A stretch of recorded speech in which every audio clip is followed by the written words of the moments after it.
Alexandra. Oui, bonjour. Bienvenue à l'antenne de Sud Radio, Alexandra.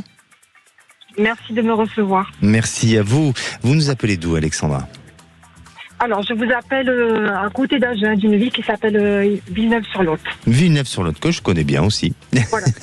Il fait beau temps, j'imagine, il fait beau partout. Hein. Voilà, il fait très très beau temps, oui. Alexandra, vous venez d'appeler le standard, vous avez été sélectionnée par Zach, et je crois que vous appelez pour votre fils, c'est ça ? Voilà, oui, je vous appelle par rapport à mon fils qui s'appelle Théo, qui a 20 ans. Il va avoir 21 ans au mois de juin, et en fait, il est dans une situation où, en fait, il fait rien de ses journées. Il se lève vers 16h, 17h, il sort le soir, il rentre à pas d'heure. Quand il trouve un travail, il le garde 3 jours, et puis il décide qu'il veut plus y aller parce qu'il s'est disputé avec son manager ou parce qu'il n'a pas envie de se lever.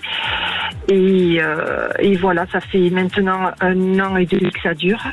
Il faut savoir aussi qu'il a des problèmes aussi relationnels. Enfin, il ne me supporte pas. Et c'est très très difficile parce que je vis seule avec lui. Et moi, j'essaie de l'aider, mais en fait, il m'en veut pour je ne sais pour quel motif, je sais pas. Mais en fait, il ne peut plus me supporter. Et on est dans ce huis clos tous les deux. Et je ne vois pas.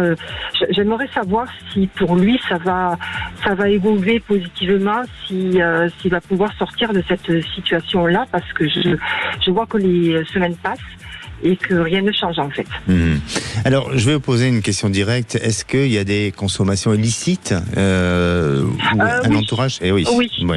Je vous pose ça parce que je le ressens réellement, qu'il y a ce problème-là, et il s'enferme. Il y a une forme de dépression. Après, bien entendu, je ne suis pas le médecin, évidemment, mais chez lui, il y a une certaine forme de dépression. Il y a eu peut-être par rapport à l'entente familiale des fragilités auparavant. La relation avec son père, est-ce que vous entendez bien avec son père ?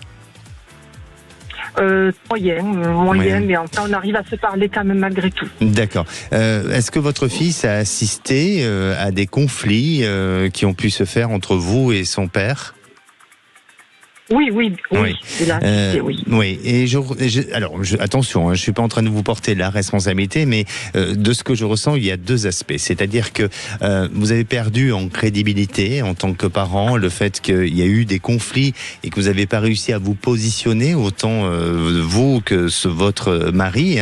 Et attention, c'est pas un jugement, parce que d'être parent, c'est pas évident. On peut faire tous des erreurs. Un parent parfait, est-ce que ça existe ? Je ne sais pas. Mais en attendant, votre fils, lui, s'est retrouvé un peu observateur de certaines scènes, de certaines situations, qui fait que ça fait perdre un petit peu, pas en légitimité, mais un peu en crédibilité par rapport à l'éducation que vous avez apportée, même si vous lui avez apporté une réelle éducation avec des vraies valeurs. Et puis, il y a ce côté aussi d'autonomie, c'est-à-dire qu'à un moment donné, il s'est autorisé, ou il a pris une autonomie. Bon, il a 21 ans, donc il est adulte, je l'entends bien et je le comprends bien, mais si vous voulez, il est devenu autonome très jeune. C'est-à-dire qu'en fait, moi, je travaillais tard, donc après, on habitait à côté de son collège, et c'est vrai que le soir, il rentrait pas systématiquement à la maison. Je pense qu'il a commencé à avoir des fréquentations qui n'étaient pas très bonnes.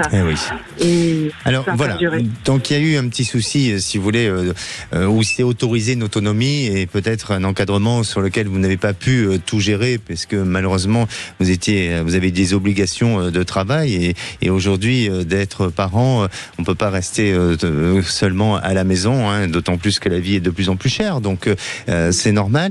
Et chez lui, il y a cette problématique aujourd'hui de consommation illicite qui fait que ça l'enferme dans une forme de dépression, dans un rapport d'autorité aussi, d'opposition d'autorité, et il ne vous supporte plus. Pourquoi ? Parce que à un moment donné, c'est inconscient, c'est vraiment inconscient, et lui peut-être ne peut pas l'exprimer de cette manière-là. Il pourra l'exprimer plus tard, quand il sera beaucoup plus grand et beaucoup plus adulte, mais à un moment donné, il a eu le sentiment que vous l'avez abandonné. Je parle d'un sentiment, je sais très bien que vous ne l'avez pas abandonné. Vous voyez bien la différence de ce que je veux dire ?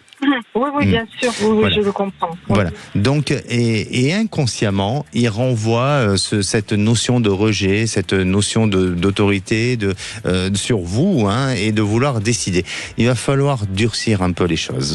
Sincèrement, je veux pas vouloir jouer le gendarme, ou en tous les cas vous dire ce que vous avez à faire, mais j'ai l'impression que même s'il est dans une fragilité, même s'il n'est pas bien, il faut qu'absolument il se responsabilise et il se prenne en main. Et se prendre en main, c'est aussi se faire aider psychologiquement, mais c'est aussi, à un moment donné, se réveiller et prendre conscience que la vie, à cet âge-là, et surtout à 21 ans, c'est pas de rester toute la journée enfermé dans une chambre.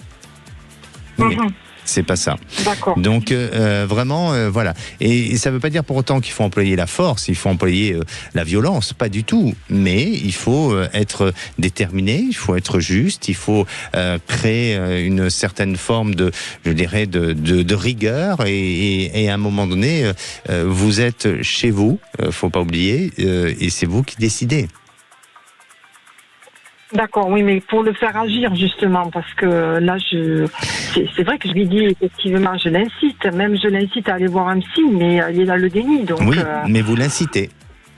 Vous l'incitez, le terme vous l'avez bien employé, vous l'incitez. En tous les cas, voilà. Et je pense que à un moment donné, c'est soit tu changes, tu décides de changer et tu fais ce qu'on te demande de faire, parce que ça fait partie des règlements. Vous savez, quand vous éduquez votre enfant, il y a des règles d'éducation, de bonjour, de merci, de revoir. Bon, voilà. Ce sont des règles simples, mais ce sont des règles qu'on doit appliquer dans l'éducation. C'est comme dans une entreprise. Une entreprise, on peut pas faire tout ce qu'on veut. On a des devoirs de conduite, d'attitude, de choses comme ça. Eh bien, à la maison, c'est la même chose. Et oui. Et je pense que voilà, il faut pas l'inciter, mais à un moment donné, il faut mettre en place ce protocole et ces accords ensemble pour que ça s'améliore et lui laisser bien sûr ce temps. Hein, évidemment, faut pas être non plus inhumain, mais de laisser ce temps qu'il se récupère. Mais en attendant, pour moi, je sens que ça va être compliqué, ça va être difficile. D'accord.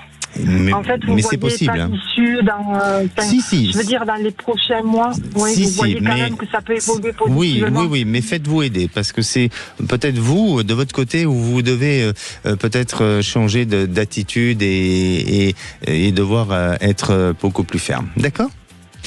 Merci à vous, Alexandra. Prenez soin de vous. Et puis surtout, revenez vers nous dans quelques mois pour voir comment vous avez évolué. Mais j'espère que ce que je vous ai dit sont des bons conseils et vous aideront à avancer. Merci. J'en doute pas. Je vous remercie, Alexandre. Merci. Au revoir.